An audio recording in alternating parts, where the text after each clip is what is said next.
I wasn't even supposed to be out there that day. It was one of those quiet afternoons when nothing's really going on, and you end up checking things that don't actually need checking. I had a small private fuel setup on the edge of my property, nothing fancy. Just a couple of tanks and a pump I used for my trucks, equipment, and the occasional generator. It wasn't a business. It wasn't open to the public. And most importantly, it wasn't anyone else's. I had just finished topping off one of my work trucks when I heard tires crunching on the gravel road leading up to the gate. That alone was unusual. People didn't just wander up here. The property lines were clearly marked, and there was only one reason to come this far, and you were invited. This wasn't that. A white SUV pulled up and stopped like it belonged there, engine still running, music faintly playing. Then the driver's door opened, and out stepped her. You could tell everything about her before she even spoke.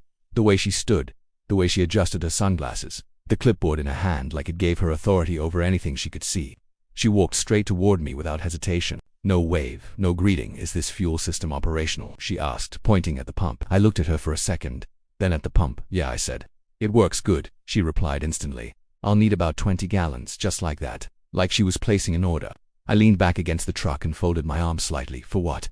She pointed behind her without even turning. "My SUV." I nodded slowly. "Then you should probably head to a gas station." That's when she paused. Not confused, more like she didn't expect resistance. "This is a gas station," she said. "No," I replied calmly. "It's private." That word didn't land. You could see it. It just bounced right off whatever assumption she had already made in her head. "We've had complaints," she continued, stepping closer. "Residents are having difficulty accessing fuel in this area. As part of the HOA, I'm authorized to use local resources to meet community needs." I almost smiled at that. "Local resources?" I repeated. "Yes," she said confidently. I shook my head. "No, that's not how that works." Her expression tightened just a little. "I'm not asking for much," she said. "Just 20 gallons. And I'm not giving you any," I replied.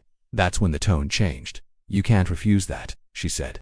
I looked at her directly. I just did. For a moment, we just stood there. Then she crossed her arms.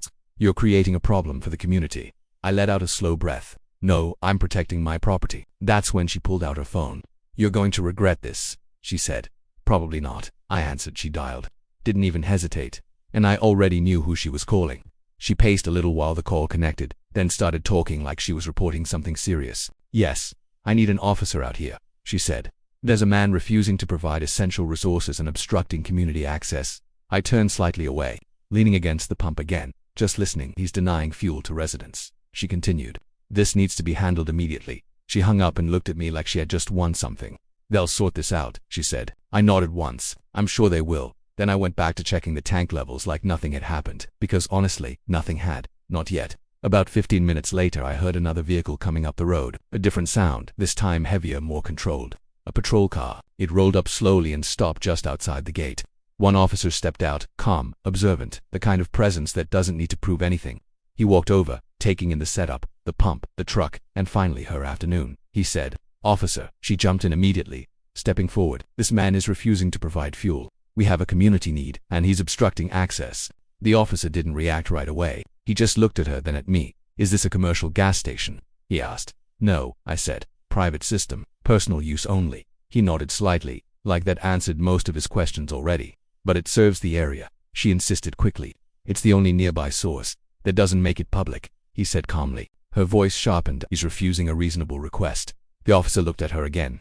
"Ma'am, he's not obligated to give you fuel. That's not how community resources work," she argued. "That's exactly how private property works," he replied. Silence hit immediately. You could feel it. She looked between us, trying to find a way back into control. "He's causing a disruption," she said. The officer shook his head slightly. "No, he's not." I stayed quiet, letting it play out. "This is unbelievable," she muttered. The officer tilted his head slightly. "What is that? He can just refuse," she said. "He can," the officer replied. "And calling 911 for this isn't appropriate." That landed hard, because now the focus shifted not on me, on her. "You're saying I shouldn't have called?" she asked. "I'm saying this isn't an emergency," he said. "And it's not a police matter."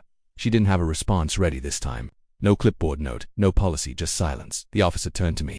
"Everything good here?" "Yeah," I said. "All good." He nodded once, then looked back at her. "You'll need to find fuel somewhere else," he said. No argument.